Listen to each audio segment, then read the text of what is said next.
Olá, vocês já estão por aí? Então, deixa eu dar uma pausa aqui. Menino, eu tô fazendo assim uma busca muito grande, profunda e revisitando um dos nossos maiores ritos. Quando eu digo rito, é um evento, é um ritual, algo que a gente faz com a mesma frequência, né? É um culto. Professor, toda hora só fala rito e culto. Para aquele que tem dúvida e não faz a pergunta, quando eu digo ritual e culto, é a mesma coisa, tá? Por exemplo, nós temos rituais e cultos muito parecidos no nosso dia a dia. Então vamos lá. Acordo, abro os olhos. Levanto, tô falando eu, vou direto até o banheiro, na porta do banheiro, pego a toalha, penduro no box e vou tomar meu banho. Saio do banho, escovo os meus dentes, preparo o meu cafezinho, o meu lanche, pego o meu transporte e vou para o meu trabalho. Eu faço isso de segunda a sexta. Então eu posso dizer que é um ritual que eu faço. De acordar e ir direto pegar a toalha, tomar banho logo, porque eu tenho medo de repente, cochilar mais 5 minutos e perder o horário. Então, desperto, tocou o despertador, já vou correndo e pego a toalha. Não tem tempo de pestanejar, eu tenho que. Já chego na sala de aula assim, porque senão a fraqueza não deixa. Até aí tudo bem? Então vocês entendem que se eu vou todas as semanas a minha igreja, a minha sinagoga, o meu centro de candomblé, não importa qual seja a minha religião. Perceberam que eu dei 3 exemplos. A sinagoga dos judeus, a igreja que pode ser evangélica ou católica, ou um centro, que pode ser de umbanda ou de candomblé. Então, assim, se eu vou uma vez por semana para rezar, orar ou meditar, não importa qual seja o termo, e você faz a mesma coisa, não importa que seja em outra religião. A gente não está aqui nem para discutir isso, certo? Então nós temos a mesma cultura. E por que temos a mesma cultura? Falamos o mesmo idioma, temos os mesmos hábitos do carioca. Gostar de praia, churrasco. Não é verdade? A gente vai para o mesmo bairro, no mesmo horário. Vocês vão para estudar, eu vou para trabalhar. Tem uns que são iguais a mim, não são todos que têm preguiça. Ah, não quero ir. Tem uns que vão direto pegar a toalha, que é para não perder o horário, certo? E que vão uma vez por semana para assistir um culto, uma missa, uma celebração. Então, quando eu afirmo a alguém que ele não tem cultura, é uma afirmação errada. Vamos tomar cuidado com isso, tá? Porque o fato da pessoa não ter estudado, não ter conhecimento de muitas informações, o torna uma pessoa ignorante. Então, ignorância muitas vezes é aplicada a uma pessoa que é grossa, a uma pessoa que é violenta. Mas a ignorância, de fato, é algo que a pessoa ignora, desconhece. Tá bom? Então, quando eu digo, fulano não tem cultura, alguma cultura ele tem. Né? Ou ele é viciado em videogame, ou ele fica vendo vídeos de madrugada, certo? Ou ele gosta de jogar a peladinha dele, ou ele gosta de ir para as resenhas, para as araras. Alguma cultura, algum hábito ele tem. Ok? Então, vamos tirar essas duas palavras do nosso vocabulário utilizados de forma errada e vamos tentar encaixar no lugar certo. Então, assim, não podemos dizer que uma pessoa não tem cultura. Pelo contrário, ela tem uma cultura diferente da sua. Se não for igual, é diferente. Cultura estão nos hábitos de você fazer aquela coisa. Todos os anos nós comemoramos os festejos juninos e vocês perceberam que eu estava ouvindo exatamente uma música que são dos festejos juninos. Na 801, por que eu estou exemplificando a 801? Porque esse vídeo está indo para todas as turmas. Porque a aula de hoje é um especial festejos juninos. E por que comemoramos comemoramos os festejos juninos. Nós comemoramos por várias razões. Vamos lá. Isso é matéria do oitavo. Então, eu pressuponho que todo mundo do oitavo e do nono ano já conhece essa matéria, porque eu faço questão de abordar, que é o minueto. É um estilo de dança surgida na França, que os europeus eles começavam a dançar no salão. Como a gente já está vindo de um período anterior, cuja igreja tinha uma influência muito forte e tinha proibido as danças, então o minueto foi uma das primeiras danças que a sociedade já começou a praticar pós aquela antiga proibição da igreja. Até aí, tudo bem? Professor, o senhor tem o hábito de dar uma volta danada. Eu gosto de dar volta sim, que é para que fique muito explicadinho. Ainda te dou a possibilidade de você depois voltar e apertar o play e ver o vídeo de novo, tá bom? Então vamos lá. Como é que é a dança do minueto que eu estou falando? É sempre par. Companheiro, companheira. Então eles se aproximam, se cumprimentam, voltam. No máximo eles tocam as mãos, giram, trocam de lugar. Vocês já devem ter visto isso em alguns materiais que eu abordo em sala de aula, porque eu faço questão de desconstruir alguns erros de produções cinematográficas que colocam exatamente a valsa nos grandes bailes daquela época como se fosse exatamente a dança propícia para aquele período. Então, quando a gente está no 7º ano, que a gente está estudando os Era Uma Vez, os contos de fada, as histórias dos irmãos Grimm, a gente vem falando da Branca de Neve, a Bela Adormecida, da Cinderela, aqueles contos todos de princesa que eu já expliquei qual foi a origem dessa história e o quão diferente os irmãos Grimm transformaram, e a Disney colocou numa coisa linda. Era um período em que se dançava, estava começando a dançar o minueto. Isso que eu acabei de explicar agora. E aí você que é esperto deve saber, ou lembrar, ou, professor, você fala isso todas as horas. Sim, e vou continuar falando. Quando a corte europeia, principalmente Portugal, tá? Que é a pátria mãe do nosso idioma, chega até aqui, já chega com esses costumes, já chega com esses hábitos de fazer danças. No entanto, essas danças eram praticadas nos salões, poucos, porque a gente está falando de Brasil. O Brasil sempre foi muito precário e pobre no sentido dos salões da corte europeia. Estava sendo descoberto, povoado, solidificado, construído naquele período, a partir de 1500. Então, assim, a gente tem o velho mundo, que é como nós chamamos a Europa, já com anos-luz, ok? E, no entanto, não é que aqui não houvesse pessoas, vocês sabem que os índios já habitavam aqui. Ok. Eu recomendo que vocês assistam, não importa qual seja a série, assistam a novela que está sendo reprisada, O Velho Mundo. Verifiquem os links que eu sempre coloco nas minhas matérias semanais, porque eu sempre dou como referência alguns filmes. Existem professores que dão referências bibliográficas de alguns livros, de algumas teses, de algumas matérias de jornais. Eu trabalho com cinema, então sempre dou link de filmes. Professor, o senhor gosta muito de filme velho? Sim! Gosto! Porque a minha matéria anda muito com história. E história não é uma forma de você olhar para trás, entender o que aconteceu para que a gente não repita de novo os mesmos erros e entender porque temos os mesmos hábitos ou hábitos diferentes, culturas diferentes. É mais ou menos assim. E a minha matéria vai sempre andar junto com história. Às vezes a matéria de história vai estar um pouco na frente ou um pouco atrás, mas a minha matéria vai estar sempre próxima. Às vezes pode estar até próxima de redação, que lá no ensino médio vai virar literatura, mais ou menos isso. Então vamos voltar para o foco inicial, que era o nosso bate-papo sobre esse surgimento.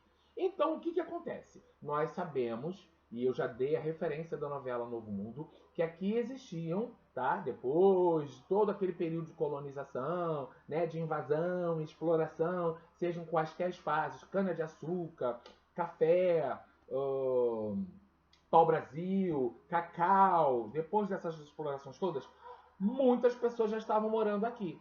Então, assim, nem todo mundo que era branco, filho, neto, bisneto de português, era rico. E a novela explicita isso muito bem, ok? E o que acontece? Muitas pessoas não tinham o título de nobreza, então eram pobres, tá bom? Estava acima do escravo, tá? Estava acima do índio, que foi sempre ignorado porque eles não conseguiram fazer um acordo, né, de explorar aquela etnia. Então era o pobre, aí talvez viessem os comerciantes, essa pirâmide. Perguntem melhor o professor de história de vocês, que é para eu não invadir o território alheio e correr o risco de passar uma informação errada. Então, o que acontece? Eles eram sempre muito debochados. Olha lá que ridículo. Nossa, esse vestido é chique. Nossa, mas para que tanta coisa? Mas eu tô suando, um calor, dá uma urticária. O nosso país não foi feito para utilizar aquelas mesmas roupas. Então, o que acontece? Os europeus não tinham o hábito de se banhar sempre. Lá é frio, ok? Então eles tinham bastante roupa. Então eles suavam às vezes, repetiam as mesmas roupas e aí entranhava aquele cheiro. Olha aí a origem do surgimento dos perfumes franceses. Os perfumes franceses são aqueles que têm um aroma muito mais acentuado e tem um fixador que você coloca e passa e aquele cheiro vai fixando em qualquer pessoa que o usuário toque. Parece Deus vida, né? Tocou vira ouro, é mais ou menos assim. Então vamos lá. Esses europeus estando aqui começaram a praticar nos salões. As pessoas mais pobres olhavam, começavam a praticar também. Muitos jesuítas, até, eles são ligados à religião. Eles também faziam esses tipos de dança, sejam com os índios, sejam com os pobres. Eles sempre angariavam fundos para os festejos, ok? Para os festejos no mês de junho, tá? Por isso que é festa junina. Algumas pessoas falam festa julina, porque às vezes acontece, principalmente aqui no Rio de Janeiro, em julho, por conta das férias escolares.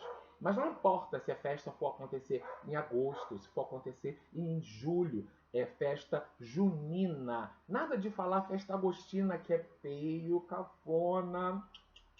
E outra coisa, gente, eu sei que cada um tem um gosto diferente, aprecia uma cultura diferenciada, mas vamos evitar nas festas juninas, tudo bem, a festa é sua, você toca o que você quiser. É só uma ideia que eu estou te dando, para poder preservar algo mais antigo. Então a gente vê em vários festejos juninos, a gente escuta, não desmerecendo, para mim nenhuma cultura é superior à outra.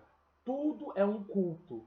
Cultura, hábito de cultuar. Então, assim, numa festa junina a pessoa está ouvindo funk, está ouvindo pagode, eu gosto de pagode, está ouvindo samba, eu gosto. Mas, assim, toca os festejos juninos, toca a sanfona. A gente tem vários cantores, a gente tem vários intérpretes, a gente tem Elba Ramalho, a gente tem... Nossa Senhora, é muita coisa. A gente tem Elba Ramalho, Alceu Valença, né? São tantas coisas maravilhosas. Vamos ouvir nos festejos juninos as músicas que tiveram a origem, né, desses eventos e que são muito tocados, tá bom? Então vamos lá. Eles começaram a dançar, os padres, os freis, começaram a juntar dinheiro para organizar essas festas em algumas catequeses, em algumas pequenas cidades. E esse dinheiro é para esse festejo dos Três Santos, tá? Então, esse dinheiro era para angariar fundos para a igreja. E aí, ela começava a fazer bolho de milho, quindão, paçoca, vários tipos de doces para serem vendidos. Então, você que deu dinheiro para a igreja para fazer aqueles quitutes, a igreja vai pegar esses quitutes, vai botar na festa e vai vender já pronto. Ok? E aí tem a barraquinha de onde você taca um dardo, você taca alguma coisa para tentar derrubar um pato, tentar derrubar talvez algum boneco, e aí você ganha um brinde. Aí você tem a pescaria. e aí você tem o pau de sebo, quem chegar lá em cima, você, né? A gente tem a dança da laranja ou da maçã na testa. Então a gente tem vários entretenimentos nestes festejos dos três santos, Santo Antônio, São Pedro e São João, ambos comemorados nesse período juntos, e que, para festejar, a gente, não é um período frio, a gente coloca a fogueira. Agora vai começar a entrar um pouco de sincretismo, tá? A fogueira porque estamos num período frio. E ao mesmo tempo, São Pedro, Pedro, pedra, rocha, tá? Quais são os deuses que em outras civilizações politeístas têm exatamente o significado de raio e pedra? Se você pega os nórdicos, você vai ter... Vamos lá, me ajudem? Vamos, a idade? Ih, mentira, eu tô esperando vocês acertarem. A gente vai ter Thor, certo? Raio, martelo, pedra, justiceiro. Se a gente sai da mitologia nórdica e a gente vai para a grega, quem é que a gente tem lá sentado sobre pedras de mármore e que tem o raio e que ele é o justiceiro? A gente tem Zeus, certo? E aí, o que, que acontece? Se você vai para a civilização africana, em alguns países, porque a África não é um país, é um continente, a gente vê Xangô. Xangô tem o machado, tem o fogo, tem a pedra e é da justiça. Professor, mas Xangô não é coisa de macumba. Não, isso foi coisa que colocaram na sua cabeça. Tudo que vem do negro eles dizem que é macumba. Tira isso já passou, hein?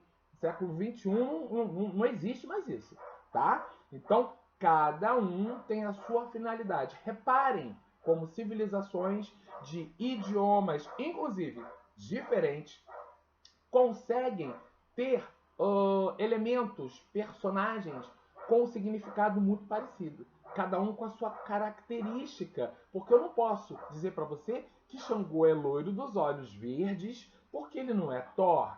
Né? Nem posso dizer que ele é extremamente branco, do cabelo castanho, porque ele não é Zeus. No continente africano, o que, que temos? Pessoas de pele preta, o povo preto. Então, coitado de Xangô, pare com isso. Tá bom? Então a data dos festejos de Xangô cai exatamente junto com Pedro.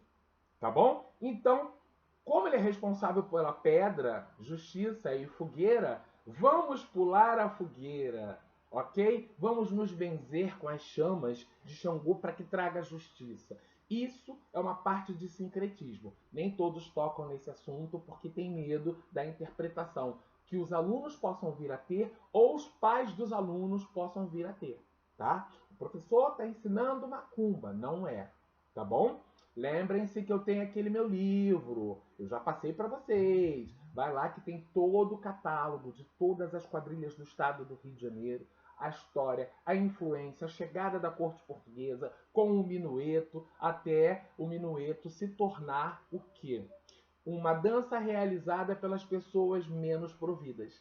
Então, o que, que acontece? Quando as pessoas menos providas estão ali no chão de terra batida, olha só, contato com o chão, chão de terra batida. A gente tem esses encontros também depois.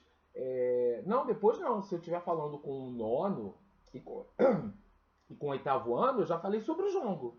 O jongo é uma dança, ó, em contato com o chão de terra batida. A gente dança descalço. A gente tem a capoeira, que a gente tem o quê? A dança, tá? A coreografia, os movimentos todos no chão de terra batida descalço. A gente tem também o quê? A gente tem o maculelê também, que são movimentos e danças sempre descalço. E a gente tem também, lá do Pará, o carimbó, todos.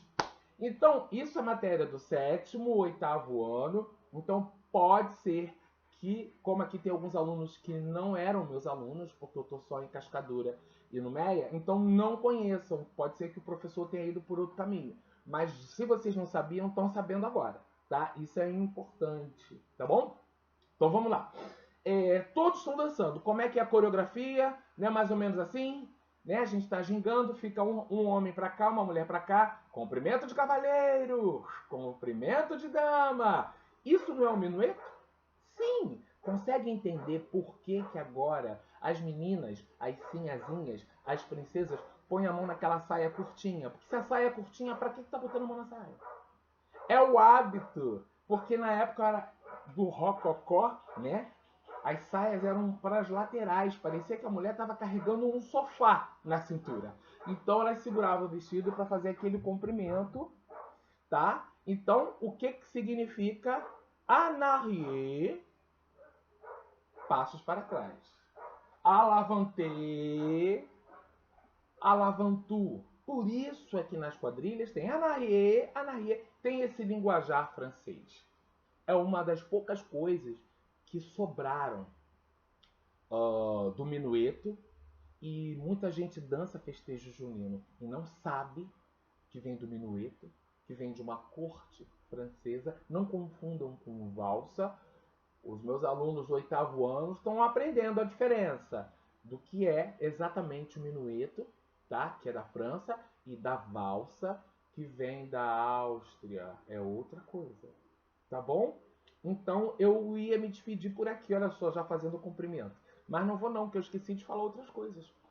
Bom, já falei da influência das bandeirinhas. Não, vamos falar das bandeirinhas. Vamos voltar um pouquinho mais lá para trás? Aquelas bandeirinhas que ficam decoradas. Quando a gente está no período das cruzadas, e inclusive quem é meu aluno do 8º ano, estuda alguns grandes escritores literários. Eu falo muito de Júlio Verne, eu falo também... Meu Deus do céu, a idade... Opa, falo muito de Júlio Verne, falo muito do... Meu Deus! Falo de Júlio Verne, falo de Alexandre, entendeu? Falo de tantos escritores, e eu falo inclusive também do autor de Don Quixote.